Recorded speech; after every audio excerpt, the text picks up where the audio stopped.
From Synozur, this is Polaris. I'm Chris McNulty.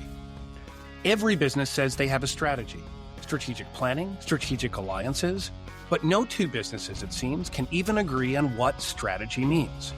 Why is strategy misunderstood? How can we craft strategies to help businesses succeed?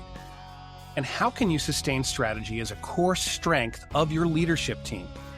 Today, we'll sit down with Dr. John Hillen, author of The Strategy Dialogues, to explore the undiscovered country of business strategy. This is Polaris. Welcome to Polaris Pathways. I'm your host, Chris McNulty. Synozur is the transformation company, helping you navigate strategies and leadership culture with ease. As we've noted before, we're in the final weeks of our contest. If you like what you hear, please help us spread the word and leave a positive review on Apple Podcasts. This contest will run through May 1st, when we'll select one lucky winner. Today, we're happy to feature a special guest, Dr. John Hillen. Dr. Hillen is the James C. Wheat Jr. Professor at Hampton-Sydney College. He also teaches strategy and leadership at Duke University and in the MBA program at George Mason University, where he's been selected 3 times as the outstanding faculty member in the business program. Dr. Hillen graduated from Duke University and was awarded a Fulbright scholarship. He also holds a master's degree from King's College London, a doctorate from Oxford, and an MBA from Cornell University. He's a former public company CEO who has built and sold 4 companies. He's also an award-winning leadership author, a former Assistant Secretary of State, a decorated combat veteran, an experienced company director, and an executive coach. Compared to all of that, basically I feel unemployed. His new book, The Strategy Dialogues, redefines the role of strategy in business. John will join us in a few minutes, so let's get ready by defining our terms and our data points. At Synozur, one of our core services is the company operating system, an approach to business transformation that looks at 4 components: business foundations, strategy, annual plans, and a focus rhythm. Business foundation include a company's mission, purpose, goals, and values. Those are essential to building strategy, but they're often mistaken for the actual strategies. Strategy is challenging for so many organizations. Based on data from Forbes, 90% of leaders believe a strategy is necessary to carry out their business activities. But only 14% of executives indicated they had fulfilled their strategic plan from the prior year. 80% of leaders feel their company is great at building strategy, but only 44% feel they're good at implementing strategy. So you're not alone if you're struggling with this. That's something today's guest can address. We have John waiting in our virtual green room. Let's go.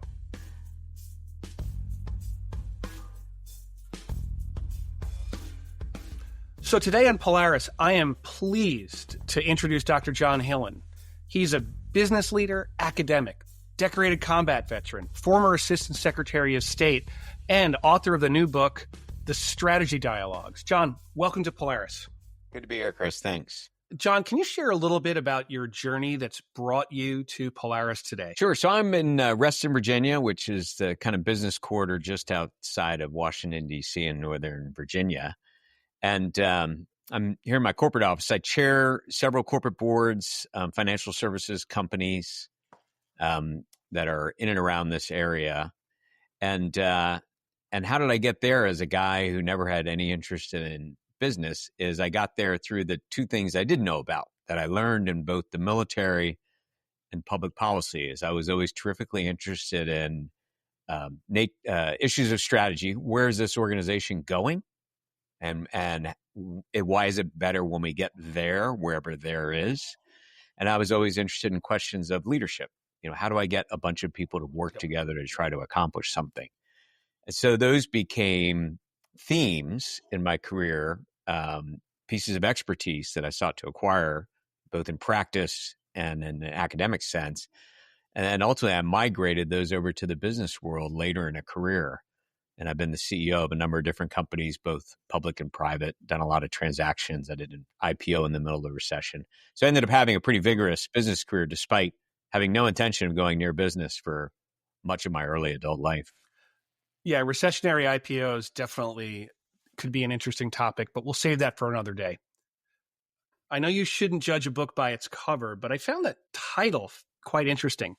The Strategy Dialogues. Can you talk about why you decided to present your material as a narrative dialogue? So I've been teaching strategy in one setting or another for about 10 years now. And particularly the last 5 years, I've been teaching the core strategy course in an MBA program. And at the same time, I had finished, actively leading my own companies, and I was doing a lot of strategy consulting. And so now I'm with a bunch of different audiences, either in an academic setting or in a corporate setting, constantly trying to explain strategy. I get strategy. I'm a strategy professor and I'm a strategy expert. So I thought, it's not in the explaining, it's in the absorbing that matters, right? It's not about me, it's about the audience. So I started playing with different ways of presenting the essential principles and frameworks of strategy. And then I would really look for when the lights went off in people's eyes. And they would say, I get it. A goal is not a strategy. A mission is not a strategy, but they are interconnected. Now I understand. And a business model exists within a strategy, but isn't a strategy itself. And now I finally get how they relate. So I'd be watching for these kind of things. And they almost always inevitably happened after a long, drawn-out conversation, or maybe a short conversation, one with penetrating questions, pushing back on ideas, and back and forth. And I had one of these, oh gosh, why didn't I realize this before, moments where I realized that's the way human beings have always learned how to sort through sometimes complex subjects and ascend to a higher level of understanding, ascend to a higher level of truth, if you will, about a difficult subject is in the process of a dialogue. Of course, in the Western tradition, there's the Socratic dialogues, which Plato wrote down, or Socrates talking to students. But it transcends that. I mean, the Bhagavad Gita is full of dialogues, the Bible, the Confucian, they're called the Confucian dialogues. And so it's a very common technique that human beings use to learn. And I decided to bring it to strategy. And the easy part was when I wrote the book, I didn't have to invent any of these dialogues. I've had these conversations dozens and dozens of times. And one of the pieces of feedback I've gotten from readers is, were you eavesdropping on our offsite? This is exactly how we talk to each other about the unveiling of strategy and strategic thinking. I found it to be a really interesting approach. I was reminded of Too Big to Fail, Andrew Ross Sorkin, which is using reconstructed dialogue to tell the story of the 2008 financial crisis. Have you read that one? I've not, but now I'm going to. I'll tell you, spoiler alert, the real hero there I found to be Hank Paulson, the Treasury Secretary, who had the kind of wisdom to know late in his administration that since they knew who the next Treasury Secretary was going to be, Tim Geithner, rather than kick the can down the road, why don't we work together with the folks who are coming in? So it was it's a great book. No, Hank was a real professional. When I was over at the State Department and he was at Treasury, we worked very closely together. Now, Senator Dave McCormick was my kind of counterpart in the Treasury Department as an Undersecretary for International Affairs. And we tried to do everything together because it was strategic. Like, very few of the world's problems are only diplomatic or only military or only economic. They're all intertwined. And that's a giveaway for a way to think strategically as you seek to see how things interconnect. Can you talk a little bit beyond the opening cover? Why did you write the book? Well, I wanted to bring strategy out of the clouds and into people's hands. I would go around, and not so much from students who were, every business student, undergrad or graduate, is forced to do the core strategy course. And sometimes they think of it that way. And it's challenging for a lot of students in business programs because in strategy, there's no right answer. There's only the answer you give and how well you support it with the soundness of your thinking and the frameworks that you use to organize your thoughts and the way you tested your possible courses of action and all the rest. So that, for people who excel in accounting or engineering or operations management or finance, where there's a formula and a right answer for everybody in class, that can sometimes be a difficult concept. And the other place I was getting pushback from was corporate clients who would say, this stuff's too academic. This stuff's too ephemeral. I can't even grasp what it means. And it feels like it's going to take a long time to change our future. And, I'm busy around here. I work for a living. And, or small companies would say, I don't know, that sounds like something IBM needs to do, but I don't. Right. And so I was getting all this pushback. So I decided, maybe it's the way we've been teaching it and the way we've been talking about it. These huge books with diagram after diagram after diagram that just confuse people. So I thought, how do I get this out of the clouds and into the hands so it's practical and it's not something you do at some secreted offsite once a year with the top people, but it's something you integrate into the everyday hygiene of life in an enterprise, is thinking strategically and acting strategically. I've often found the word strategic gets attached to tasks that someone wants to make sound more important. Right. So let's talk a little bit about what isn't strategy. In your experience, what are some of the things that get most commonly confused with strategy? Probably a goal. I was working with a big public bank, and they said, well, we're glad you're here. You can help us think through it, but we already have a strategy. I said, fantastic. That'll save me some time and save you some time. What is it? And they said, we're going to raise our stock price by 8% next year. I said, oh, well, that's a goal. Maybe it's a good goal. Maybe it's a bad goal. I don't know, because I haven't done any comparative look at what that goal leads you to. So it's not a strategy. And they said, okay, well, we are going to be the leading provider of this set of financial services. I said, well, that's a great aspiration, but it's not a strategy. And thus the dialogue went, they kept throwing things out, values, which were great values, but not a strategy. Missions, okay, to put some meat on the bone, define what they were trying to accomplish and how but not a strategy. And so ultimately we got around to, okay, so what is a strategy? A strategy is informed by all those things, but it is a full blueprint and game plan to move an organization from where it currently is into a position that gives it greater advantage in the future. And so It's a series of interconnected moves that are sequenced, that have ironed out the dependencies between them, that link and move an organization, reposition an organization to a place of better advantage. And even thinking through, what does that mean to be in a different place? And how do I define place in the world I live in? And what's an advantageous place versus where we live now is a whole set of ways to think strategically. And so, I say, unless you're at the point where you really have an inkling of a blueprint and a game plan of how all this stuff fits together and moves the organization, then you're still just picking up little pieces of what go into a strategy, but you don't have a strategy per se.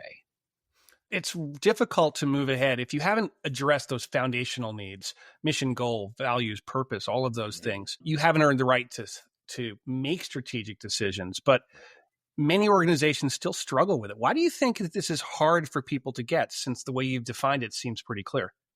Well, people confuse their annual strategic planning with strategic thinking. I get a lot of calls in September and people say, hey, we're about to go do our strategy offsite. Can you help us? Can you facilitate it? Can you help us out? I'm like, oh gosh, why do you always call me in September? They say, well, that's when we do our strategy. I'm saying, well, you are in a very privileged position as an organization because you have tamed the uncertainties and dynamics of the entire outside world and everything that affects you to be perfectly on your calendar.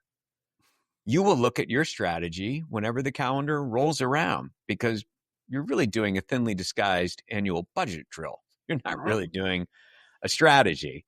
And then we have this little argument and they say, what are you trying to talk yourself out of an assignment? And I say, yes, I always try to. And you probably saw that as a theme in the book. Right. People should be able to think for themselves strategically. And so we look at our annual strategic planning. We want the data of last year's baseline from which we can base next year's plan. All those dynamics automatically start pulling our mind backwards to the known past and the possibly known present. Strategic thinking is casting your mind forward into the ambiguity and the situation dependency of the future and trying to see patterns emerging in the future, how the ecosystems that affect your business are touching each other, the discontinuities that can happen in your market because the future rarely follows a perfectly linear path that represents something from the past, and so on. And so disconnecting these two things, I think, really puts into people's heads what strategic thinking really is versus what the annual corporate budgeting or programming drill is. None of which is saying that's not important. It has to be done, but they're not the same thing. So I would say that's the number one reason why I see people resisting what I'll call true strategic thinking and planning. Yeah, I was trying to channel you 2 weeks ago. I'm on the board of a nonprofit, and we had our board meeting 2 weeks ago when we were down in Atlanta. And one of the questions that came up is thinking ahead. Should we continue to service all sectors equally, or should we concentrate on a couple, government or manufacturing and so on? And the consensus that started forming from the board was, well, let's do both. I said, that's not really a choice because we've got limited resources. This becomes an either or. Either we believe we're going to win if we invest in broad solutions, or we're going to win if we concentrate in a couple of areas. But to try to do both isn't really a strategy. There's definitely some questions I think that businesses need to be asking themselves about it. And you talk a little bit about Lafley and Roger Martin in the Playing to Win book. What are some of the questions that businesses should be asking as they're thinking about strategy? Yeah, well, you just touched on the very first one that Roger Martin, who's a great guy and endorsed this book, probably one of the best strategic thinkers produced in the last 50 years in the so-called strategy revolution. And he said the first question you always ask is, what is our winning aspiration? So you forced that board to confront that. What does winning mean? And the other big question is, okay, if we know what winning means, and I like to get very gritty on this with people I'm working with. I say, if I grab a new employee and they walk around the corner in the hallway and bump into winning, what just happened? What did it look like to them? Right? It's got to be really gritty. It can't be that's why I hate, God bless the marketing people, but I won't accept marketing material in strategy, which is like, we're going to be the leading provider of such and such. I'm like, no, I want precise, verifiable statements that people can rub up against and see for what the strategy, means. And so I think that's really important. What is our winning aspiration? How do you know it when you see it? His second question is, where do we play? What is the scope of our activities? Who's competition? Who's not competition? I like the image of a tennis court or a basketball court. What's inbounds and what's out of bounds? I think the A question in strategy sometimes is not what do we do, but what do we not do? What do we not spend? And you were forcing your board to confront that in a way too, right? What do we not do? And that's usually limited by resources, which is another question further down the road in the Playing to Win framework. If we know those are our objectives, and we know the scope of our activities and where we play and don't play, then what sort of resources do we need to get it done? And how are we equipped to do that? What sort of management systems and processes do we need to do that as well? And so, those kind of questions, and I have several different forms of them in the book, but they cascade down from ultimately, what does winning mean for us? Right. What does repositioning in a place of sustained advantage for the future in an ever-changing dynamic environment mean? How do we know when we've arrived? How will we keep score? Who's doing what along the way? What resources do we need for this journey? And those are classic strategy questions. Thinking back about some of those business foundations, when I work with an organization that's, talking about their values, one of my tests is, are you putting those to good use?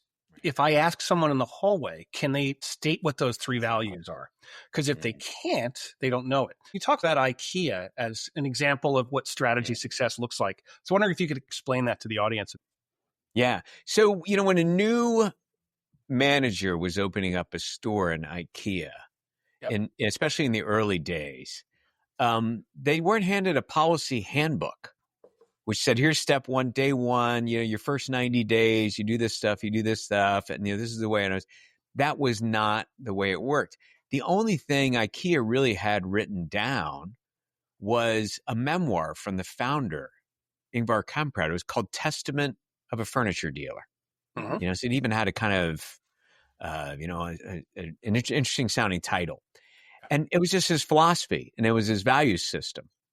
And the values are very evident, thrifty, hardworking, casual, revolutionized the furniture buying experience, and at least in Europe at the time, democratize the market, so to speak, take advantage of changes in moving to suburbs, people having their own cars, right? All of these things powered the unique business model of IKEA, really revolutionized furniture buying. But they didn't have a playbook. They didn't have a management structure. They simply had a philosophy and a strategic direction and a set of what I call a strategic intent and a direction. The rest they were to figure out based upon what's always been the single most important thing to start with when you look at your strategic situation is, what does my external environment look like? And a store opening in Germany versus Poland versus Spain, all it's slightly different external environments. So he left that up to the managers as long as they understood the strategic intent, the value system, and the trajectory and purpose of the organization. Right. So I think it's this combination of things. I said there's no right answer for strategy, but there is a sound strategic thought process. Mm-hmm. And I try to lay out these frameworks in the book that if you go through it, you'll get to an answer that's right enough. Right. But at the end of the day, your answer is going to take place in an atmosphere that is highly dependent on situations and how they change, and ultimately some ambiguity because it's about the future, and the future hasn't happened yet. Another thing I took from your book is, and you were touching on this earlier, is the distinctions around strategic thinking. If strategy is known, it can influence not only some of the practical decisions that people need to make in the course of doing business, but also, how they approach looking at their futures. Could you talk a little bit more about what goes into strategic thinking? Yeah, it's really important. I would say, my meta point on strategic thinking stems from some brain science research that I cite in the book, which is you are quite literally using a different part of your brain when you're thinking strategically than you are when you're just trying to get stuff done. Really? Yeah. And most executives are focused on getting stuff done. I was when I was running things, right? I got to get this done. I got this. I got to-do lists. I got meetings. I got that. That's your left brain. Processes a lot of information. It's your math and science brain, incredibly capable. The right side of your brain is what lights up when you think strategically. It's the more creative side of your brain. It's oriented towards the future, and it has a different attitude. So, for instance, the left side of your brain might say, here's a course of action. Let me break it down and analyze all the pieces to it and see if it's a yes or no. The right side of your brain says, here's a possible course of action. Let's imagine what would have to be true for that to work. There's this kind of art of the possible creativity side of your brain. So that's the first thing. And just like a problem muscle you might have, and if you have a good trainer, they'll show you how to activate that muscle and then show you what machine to go to in the gym to work it out on. Everybody's got the strategic thinking muscle, even though only a small percentage of executives naturally think strategically. But everybody can build that muscle. So that's the big point. How do you build that muscle? Well, I look for certain tells, as they might say in Vegas, about whether somebody's thinking strategically. Are they thinking long range, not just short term? Are they considering a long range?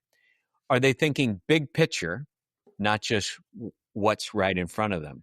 Are they seeking to connect things that are happening and how they all interact rather than break problems down at their lowest level? So in many ways, the skill set of the strategist is the opposite of that of the analyst. Right. Are they being realistically optimistic? I think that's an important thing. Like they're not telling themselves no. They're asking questions like this one I just mentioned. What would have to be true for this kind of thing to happen for us? So, they're a systems thinker. They're challenging the status quo, and they're looking at the big picture. And if I see those kind of indications, even in a meeting, I sat in on a meeting a couple of weeks ago, and the meeting was all about getting a new release out in 2.5 weeks, new software release out in 2.5 weeks. And it was going to require incredible effort. And at the end of the meeting, somebody said, okay, good. We've got a project plan. Fantastic. We're going to work our tails off. This is going to be hard, but I think we can do it. Once we've accomplished this, will this push us forward to where we wanted to be at the end of the quarter so that we can meet that yearly objective? Because if we meet that yearly objective, we can shape that thing we talked about 3 years down the road. And I was like, aha, that's the strategic moment in this meeting. Like, what does all this incredible work we're about to tuck into lead to? There was an exercise that Microsoft put us through. You did a 6-week program with a bunch of other folks, and they gave you a company fact pattern about a company called Microcorp, all names changed to protect the innocent, to walk you through, given this set of economic conditions, what markets do you want to focus on? What investment decisions, what pricing decisions do you think you're going to use in a growth market, in a competitive market, in a recessionary market? I thought it was really helpful when I went through that, not just to think forward and think ahead, but some of the relationships that you forged during it.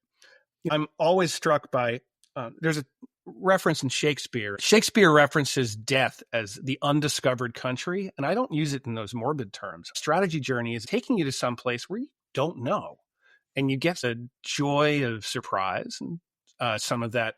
Hopefully you get to share with folks who are with you on that journey. How do you see the importance of networking intersecting with strategic thinking? Oh, really important. I just did an interview in a magazine, and they said, what are the 3 keys to, the highest levels of leadership attainment? And 2 of the 3 you just tied together, which is building a leadership network full of strategic relationships and then thinking strategically, right? So if I know and have a good relationship with people, not a transactional one, not I scratch your back, you scratch mine kind of transactional thing, like, with a supplier, but somebody slightly outside of your company or enterprise, maybe even slightly outside of your field, but also kind of a strategic actor. They're out there shaping the world in front of you. You relate to those people. It's amazing the sort of networks and connections you can put together. The former chairman and CEO of Lockheed Martin, wrote the forward to my last book, a guy named Norm Augustine, really powerful strategic thinker. And he wrote a book, Chris, to your point about Shakespeare and leadership that you should get. Norm Augustine, an aerospace engineer writing a book about Shakespeare and leadership. Imagine that. Yep. When Norm became the chairman and CEO of Lockheed Martin, he said, I was really excited because I'm an aerospace engineer. And I'm going to run the world's biggest aerospace engineering. This all makes sense. He said, as CEO, I didn't spend a single moment doing any aerospace engineering. I spent all my time with politicians, regulators, bankers, lawyers, other CEOs, other industry leaders, people like that. And he said, and I had to build all those relationships. And if you wait until you need a relationship, it's too late to form it. Right. So I encourage leaders to go out there, think strategically, and form strategic networks of other people, so they can move in the future. I think these things are inextricably linked. And I would say the pushback I get on this from CEOs I'm coaching and others is, look, I got stuff to do around here. Like, I'm minding the store. I'm in charge. Have you seen my calendar? It's crazy. I don't have time to go networking. I don't have time to coach and develop other people. I don't have time to stroke my chin and think big thoughts about the future and think strategically. I got to get stuff done.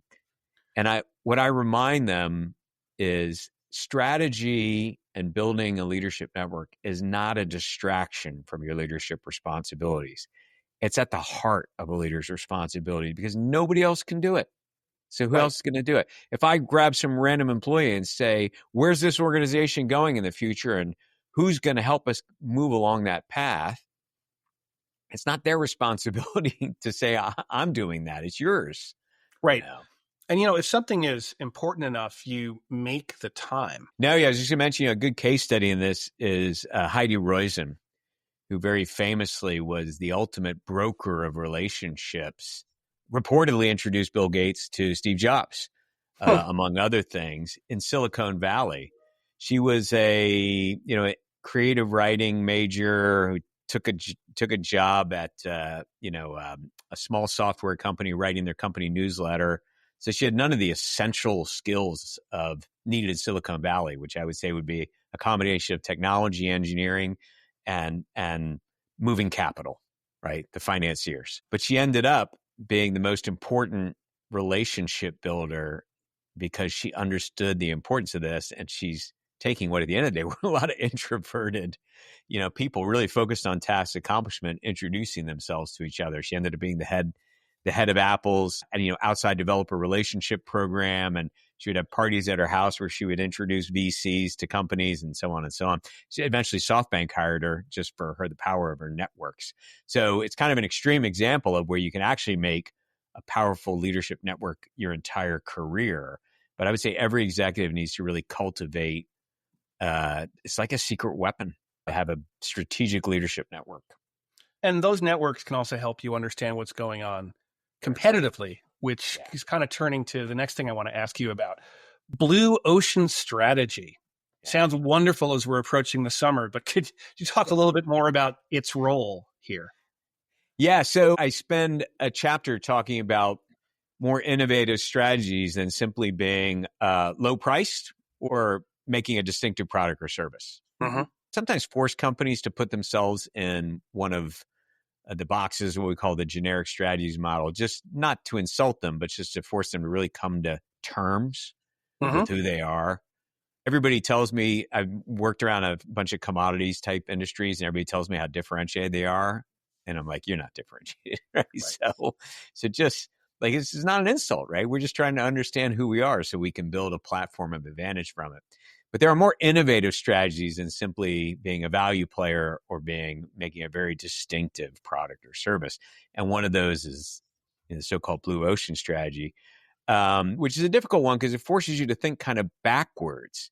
So I could relate to this because I was a cavalry officer in the military, and we're supposed to go find the enemy, but not necessarily get engaged in a big fight with the enemy. Just like in the movies, you go out, you find the adversarial forces, you go back and you tell everybody where they are and what's going on. So we used to have an expression, let's go where the enemy ain't. Mm-hmm.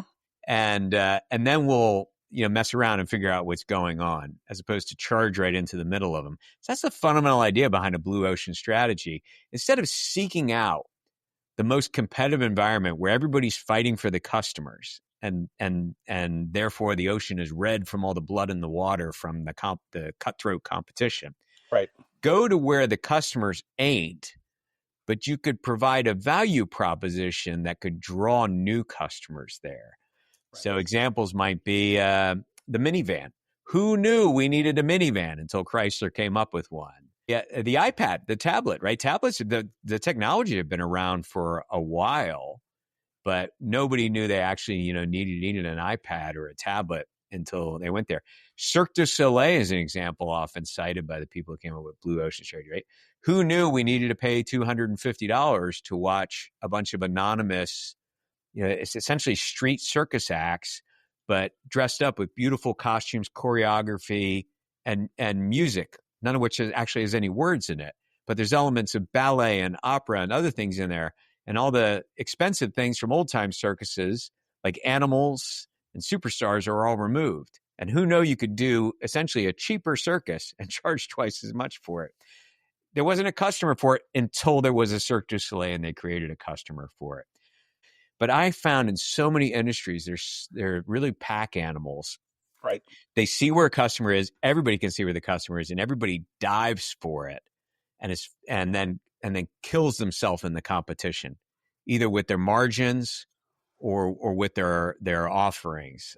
So there's to get a blue ocean, you have to think very differently, and you have to be willing to take chances. But it's a great strategy for companies that do either some innovative products or services, or provide products or services that everybody else provides, but in a more innovative way. Innovation's tough, and it gets attached to a lot of things where it doesn't belong. There is a natural tendency, I've seen it at Dell, I've seen it at Microsoft, to encounter competition and to respond by copying every feature that you don't have. Right. Which is, it's sailing right back into the port where everyone else is, instead of being out in clear waters. I acknowledge what you were saying about strategy as a discipline and something that needs to be practiced every day. But there is frequently an annual cycle. And many organizations will spend 2 days at their offsite, and they will come up with something that they express in PowerPoint, because these days in the business world, you can't have a cogent thought unless you surround it in a PowerPoint file. And you call that this is our annual strategy and plan document. And then they file it away. Right. And they take it out a year later to plan for the next offsite. Right. How do you not do that? Yeah. So I have a couple of suggestions in the book and around that. And the number one is create a dashboard, measure what matters. As John Doerr reminds us, to have a strategy, which is a real strategy as opposed to some modest improvement over last year's baseline. If a strategy implies movement, then there's something new to it. There's some new dimension. There's new customers, there's new markets, there's a new product, new services, new features, new capital structure. There's some new element that is essential to the strategy. Track that. So most dashboards that executives use track operational performance based upon the known plan decided on in the past, and then certified with data that comes in from today. Okay. How do you have a dashboard that tracks your journey into the future? Well, you put on your dashboard the new things to include. I once had, when I was moving a company very dramatically, strategically, and it was the kind of company that bid on and either won or didn't win certain kinds of contracts. I had on our dashboard that we were going to bid 5 of these contracts we'd never had before because they required a much more sophisticated offering than we had done in the past. But we had a chance of winning them, and we're going to bid on 5 of those. And what I was tracking on the dashboard is just simply when we lost the bid, and we would celebrate. We'd say, "Yay, we lost that bid. We went for it, but we lost it." And then we would track whether we were getting better at the actual proposal submission process. Right, we're more credible. Were we getting more credible in these super ambitious things? And they were like, "Why are we tracking losses?" Because that marks part of the journey of the future, because those will at some point turn into wins when we learn enough and figure out how those things are won, the things we'd never done before in the past, but others are doing. So a separate strategy dashboard that leaders hold themselves accountable for that track the new things. The other thing I make a little time for in the book is the common foibles of when the air goes out of your strategy balloon. You launch a new strategy, there's all this fanfare, is excitement. Some people throw some branding around it. It's fantastic. And then people go back to work.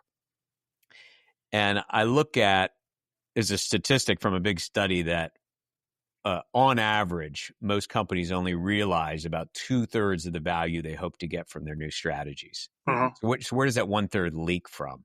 Well, they tracked it. Where does it leak from? 7.1% leaks from under-resourced new initiatives. 5.3% leaks from bureaucratic stovepipes that circle the wagons and protect their old equities rather than tucking into the new thing. 3.4% leaks from a poorly communicated strategy about who's got the decision rights and the information rights to make decisions about the new things, and so on. It's the common foibles of the human enterprise. And if you know where they are in advance, you can prevent them, and you can have a more effective rollout where people can see immediate progress. I think that then keeps the strategy alive. If people see that you're moving the base runner ahead, to use a baseball analogy, then you're in the game. Your at bat is not over yet. I'm a big proponent of hierarchical OKRs. I think it's important to have awareness and contribution at every level of the organization, and to use that to help frame decision making. My favorite dialogue comes when someone is proposing an action that isn't reflected in a key result. Because that may mean we should just have a good reason of doing it. And it also may mean, you don't necessarily have every single strategy or activity fully represented with a measure. And that's okay, as long as I think that you're talking about it and are aware of it. I like being data-driven, but I think data should inform decisions, but not entirely make them. My own bias. I think you can measure most strategic things, and that's why I say I push the people I work with to come up with precise, verifiable things. I'm not. Let's say I was working with a big, old-fashioned, over 100-year-old blue chip management consulting firm. that wanted to be more of a technology solutions provider rather than just the management, telling you what the problem is. They wanted to provide the solution. And I said, well, how you see it? We said, well, we want to be a leading provider. I said, no, of technology solutions. I'm like, no, you got to put dollar figures down of the technology solutions work you're going to win. That's different than the management consulting work you're going to win. You got to get serious so you can hold yourself accountable for it. So I think you can develop a strategy dashboard, and I think it can be pretty precise. John, I always like to ask my guests something that moves well afield of the realms of business and technology. So is there something in the worlds of pop culture, whether it's a book or a television show or a piece of music, something that you've encountered recently that's had an impact? Oh, gosh, more and more I'm going back to the classics these days. I was asked by a class recently, they said, what are your two favorite movies? I said, well, I spent half my life in the geopolitical world and half my life in business. And I say, so for geopolitics, Lord of the Rings tells you everything you need to know about the world's geopolitics. And for business, just watch the Godfather series and everything will come up in there. So that was my answer to them. Right. But those are going into the into the Wayback Machine in some ways. I do read a lot. And I think it's important for people to read out of their field. I think it just stretches your mind and helps you build up something strategically. I have, secret thrills, like eating, somebody's equivalent of eating a pint of ice cream. One of the recent ones is I love the Peaky Blinders series, and I loved the Slow Horses series on Apple TV, which stars Gary Oldman as a decrepit MI5 agent running a shop meant to kick out all the malcontents by making their life so miserable. And they end up solving every MI5 crime better than the whole organization. And because it really made me, not just because it was entertaining, and Gary Oldman is absolutely brilliant in it, but it really made me reflect on the aspects of institutional life. And thinking about what kind of things are successful in institutions, what kind of things make institutions unsuccessful. Because there's a subversive theme underneath, which is not just meant for humor of that series, Slow Horses, which is that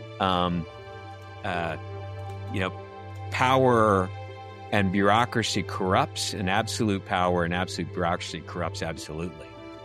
And for me, it was a great lesson to relearn, a little lightning bolt to tell organizations to always watch yourself so that you don't become big MI5 and get in your own way. So Peaky Blinders is absolutely a show that I enjoyed. I've heard great things about Slow Horses. Last fall, I was listening to Gary Oldman in an NPR interview where he was saying somewhat whimsically that he didn't understand how Succession could keep winning 20 Emmy Awards a year if it was only nominated for 10. But he talked about, his lamentations of having to frequently write an acceptance speech for an award he may or may not ever get to deliver. I'm sure he'll have a chance to get you'll enjoy on that podium again. John, where can the audience find the strategy dialogues, and what's the best way for them to get in touch with you? So probably the best place to buy the book is just on Amazon or wherever you buy books. But on Amazon right now, it's currently ranked the #1 bestseller in management, business consulting, strategy and competition, a number of different categories. So I've been really, really blown away by the reaction to the book. And then my website is just johnhillen.com. And I'm sure you'll have that in the show notes too. So easily found, and some of the work and other writings and other books and things I've done are all located there. There's just so much in this book that we didn't have time to unpack today, but I really encourage folks to check it out. Dr. John Hillen, the author of the Strategy Dialogues, thanks for being our guest today on Polaris. Great to be with you, Chris. Thanks. We'll be right back.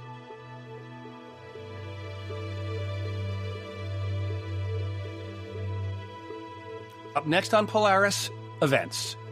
It's a busy year for conferences and meetings. Here are some we're watching. The Microsoft 365 Community Conference. This will be May 4th through 9th in Las Vegas. Jeff Teeper and Jared Spataro will be keynoting from Microsoft, along with many other speakers from Synozur, Microsoft, partners, customers, and more, including me. You can learn more and register at nextgen365events.com. Also coming up later in May, Microsoft Build. This will be May 19th through 22nd at the Seattle Convention Center. Satya Nadella will lead the keynote, and you can expect lots of news about AI, devices, and of course, more tools for developers. You can attend either live or online. Learn more at build.microsoft.com. The European Collaboration Summit, May 26th through 28th in Dusseldorf, Germany. Coming up on June 12th, Synozur will be hosting Master Your AI Rollout Success Strategies. This will be an online webinar presented by our own CEO, Michelle Caldwell. She'll show tactics and approaches you can use to shape your AI planning and pilot projects to ensure business success. And as we head into summer, Synozur will be sponsoring and speaking at TechCon 365 Seattle. This will be at the Seattle Convention Center, June 23rd to 27th. And you can learn more at techcon365.com. We'll have links to all of that and more in the show notes. You can learn more at synozur.com/events, and we'll add more events throughout the year. And if you have an upcoming event you'd like us to promote on Polaris, please get in touch and we'd be happy to include it. Well, that's going to wrap up another perfectly fine episode of Polaris. I'd like to thank our guest, Dr. John Hillen, for joining us and sharing his thoughts on strategy development and strategic thinking. We encourage you to check out our show page for links to everything we talked about today and more. Visit us at polaris.synozur.com. Send us your questions and feedback for the Synozur team. You can reach us via email at polaris@synozur.com. Remember to rate, review, and tell all your friends about the show. Follow us wherever you get your favorite podcasts. Polaris is produced with the help of Riverside.fm. Our theme song, Alternative Dream, is provided courtesy of Adobe. Additional music and sound provided by Indie Guy Records. Graphic design by Josh Brantley, and creative inspiration from Mark Cashman.